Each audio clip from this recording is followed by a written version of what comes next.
Magandang araw po sa lahat ng nakikinig ng inyong programa. Ang kwentong ibabahagi ko sa inyo ay karanasan ko sa mga aswang. Ibabahagi ko po ang kwentong ito para sabihin na totoo po ang mga nilalang na ito. Totoo po ang mga aswang. Totoo pong nabubuhay sila sa mundong ibabaw. Tawagin niyo na lamang po ako sa pangalang Berto. 36 years old ako nang mangyari ang kwentong ibabahagi ko sa inyo. Nangyari ito noong taong 2007. 3 na ang mga anak ko noon, pero nasa murang edad pa lamang sila ng mga panahong ito. Sa probinsya kami nakatira at ang buhay dito ay masasabi kong mahirap talaga.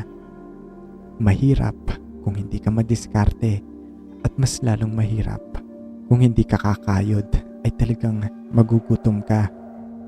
Ang isa sa mga trabahong pwede mong pasukin sa aming probinsya ay ang pangingisda, pero napapalibutan din ang lugar namin ng mga palayan. Naging mangingisda na rin ako, pero sa pagiging magsasaka ako nakahanap ng permanenteng trabaho. Kasama ko kasi ang kapatid ko na noon ay may kakilala siya na may-ari ng malalaki at naglalawakang palayan. May kaya ang pamilyang pinapasukan niya noon at hindi kami nawawalan ng trabaho. Isang araw, sinabihan ako ng isa sa mga kapitbahay namin noon na meron daw bagong bukas na kiskisa ng palay di kalayuan mula sa bahay na tinutuluyan namin. Nagtanong naman ako noon kung sino yung may-ari noon, pero ang sabi niya ay hindi din daw niya kilala. Kumbaga bagong lipat lang daw ang mga ito sa lugar namin. Noong minsang nagawi ako doon ay naintriga din ako kung anong itsura ng bagong kiskisan ng palay na sinasabi nila. Naisipan kong pumunta doon at may nakausap ako doon na tawagin na lamang natin sa pangalang Mang Kiko. Nagkausap kami nito hanggang sa malaman ko na siya palang may-ari ng kiskisan, at sa pag-uusap namin ay napag-alaman ko na naghahanap daw pala sila ng tagabantay doon at trabahador. Hanggang sa naalokan niya ako kung meron daw ba akong kilala na pwedeng mamasukan sa kanila. Pero ang sabi ko, pwede naman ako. Ako na lang ang kunin nila. Banggit ko. Mukha namang mabait nang makausap ko si Mang Kiko noon. Nakuha niya ang loob ko. Kaya nga ako nagpresenta noon sa trabahong inalok niya sa akin. At napaisip ako noon na magkakasundo kaming dalawa kung magkataong matuloy akong mamasukan doon. Noong mga panahong ito ay nabanggit ko din sa kapatid ko ang balak kong mamasukan doon. Wala naman naging problema. Pumayag naman siya. Gusto nga niyang matuloy ako doon dahil permanente daw ang trabaho ko doon. Pumayag din ang misis ko noon nang mabanggit ko sa kanya ito. Ganon din ang sinabi niya, gaya ng sinabi ng kapatid ko. Noong mga panahong kasing ito, hindi ko alam pero nag-aalinlangan ako noon na parabang nagdadalawang isip ako ng hindi ko alam, na parabang may pumipigil sa akin na wag akong tumuloy doon. Pero hindi ko na pinansin masyado ang nararamdaman ko dahil kailangan kong palakasin ang loob ko para sa pamilya ko, para may makain kami at magkaroon ako ng magandang trabaho. Tumuloy ako. Nagtrabaho ako doon. 1 linggo nang maranasan ko ang pagtatakas sa lugar na pinagtatrabahuhan ko. 7:00 pa lang ng umaga, nagbubukas na ang kiskisan. Maaga pa lang dagsaan na mga nagpapakiskis ng palay. Isipin nyo na lang kung gaano karami yon kasi nag-iisang kiskisan lang ng palay ang meron sa lugar namin. At kung hindi na talaga kaya, yung ibang mga tao nagtsatsaga na pumunta doon sa iba pang kiskisan, pero malayo na sa lugar namin. Meron din naman, iniiwan na lamang nila doon ang palay nila at babalikan na lang nila. Kada sasapit ang 12:00 ng tanghali, ay doon na ang pahinga ko at oras ng kain. Hindi libre ang pagkain ko doon kaya umuwi pa ako sa amin para kumain. At kung minsan nagdadala ako ng pagkain. 2:00 ng hapon ang simula ng trabaho ko, pero kada sasapit ang 1:00 ng hapon, bumabalik ako doon para magpahinga. Minsan doon na din ako natutulog. Sa harap ng kiskisan ay doon ako nagpapahinga. Meron kasing duyan doon at isang bahay kubo na parang pahingahan din. At talaga namang napaka-presko doon dahil maraming puno at sa likod ng bahay nila ay merong malawak na palayan kaya napakahangin. Malapit sa duyan na pinagpapahingahan ko ay meron ding isang maliit na bahay na parang dating tindahan. At isa sa naging payo sa akin noon ni Mang Kiko ay wag na wag daw akong papasok doon. Wala naman siyang sinabi sa aking dahilan kung bakit. Isang araw, habang nakahiga ako doon sa duyan, nagpapahinga, ay may nakita akong dalawang matanda na nakatayo doon sa labas ng pintuan. Doon nga sa maliit na bahay. Nakatingin po silang dalawa sa akin. Parang mag-asawa ang dalawang matandang ito. Nakatayo sila doon na parang kakalabas lang nila galing doon sa maliit na bahay.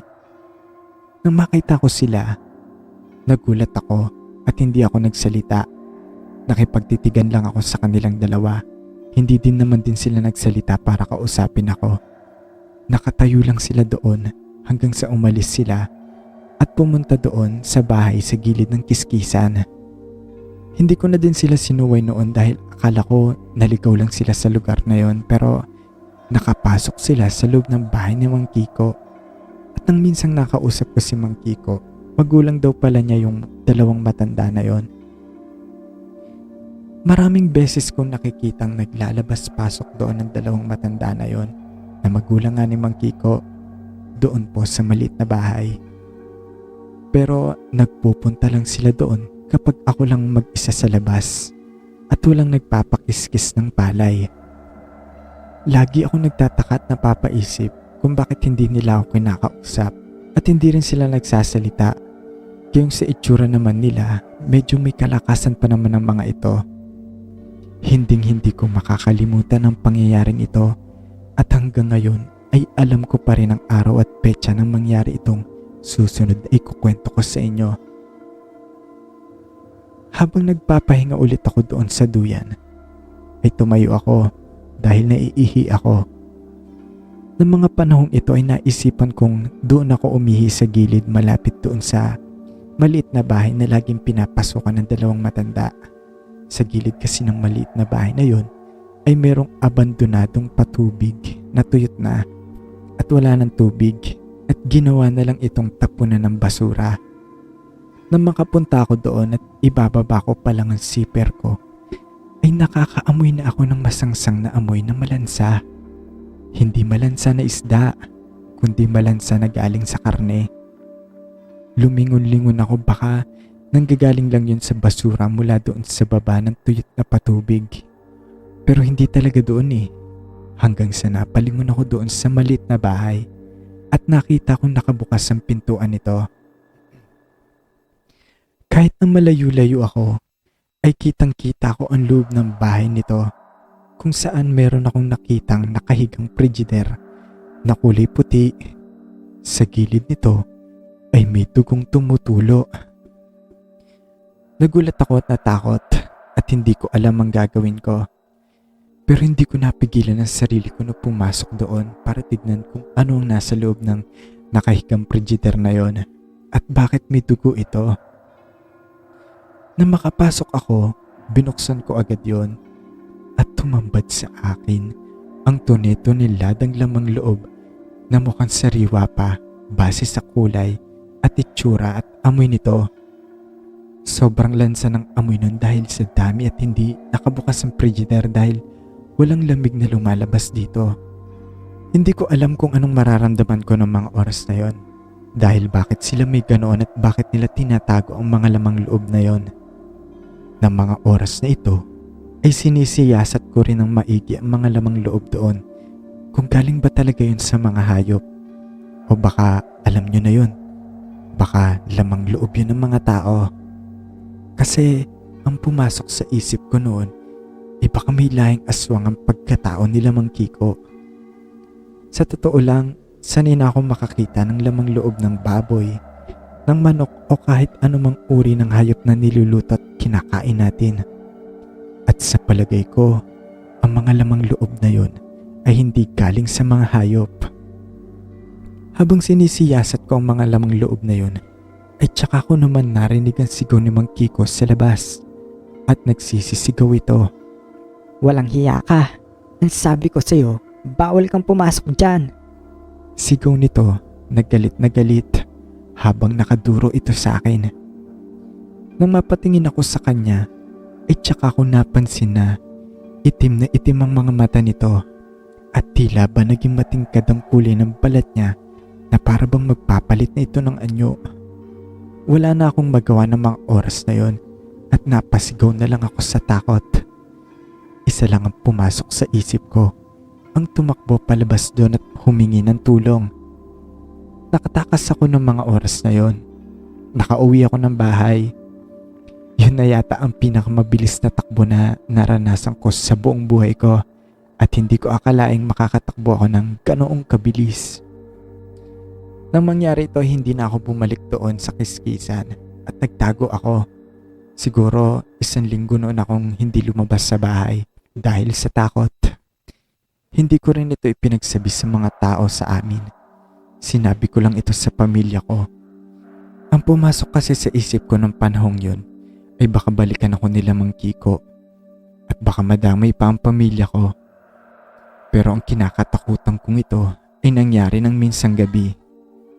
1 linggo ang makalipas ay nakakarinig ako ng mga kalabog sa bubungan namin at mga kaluskos na parang may tao sa labas ng bahay namin. Alam kong babalikan nila ako, pero kung idadamay nila ang pamilya ko ay magkakagulo talaga kami. Nang mga panahong ito ay hindi ko na rin ito sinabi sa kapatid ko dahil alam kong ipagtatanggol niya ako at handa niyang iaalay ang buhay niya para lang may paghiganti ako. Ganun kasi ang kuya ko. Bata pa lang kami ay ipinagtatanggol niya na kami at malakas talaga ang loob niya. Pero natakot na din ako noon kaya humingi na rin ako ng tulong sa kanya at inaasahan ko na nga talaga namang pupunta siya doon at makikipagbuno. Pero pagpunta niya doon ay sarado na daw ang kiskisan ng palay nila Mang Kiko at wala na rin daw sila doon. Naging maayos naman ang buhay namin noon simula nang magsara yung kiskisan na yon at umalis sila Mang Kiko. Pero may bumasag sa katahimikan namin noon nang minsang may nagpunta sa amin na 2 lalaki at kinausap nila ako. Matagal na daw pala nilang tinutugis itong si Mang Kiko at yung 2 matanda dahil di umano sila ang mga aswang na may sala sa pagkawala at pagkamatay ng mga tao sa lugar nila. At maganda daw na naagapan ko daw ng maaga yon at nalaman ko agad ang pagkatao nila at wala nang nabiktima sa amin. Matagal lang nangyari ito pero hindi pa rin maalis sa isip ko kung saang lupalop kaya naroroon ang pamilya nila Mang Kiko at kung saan na naman kaya sila mambibiktima.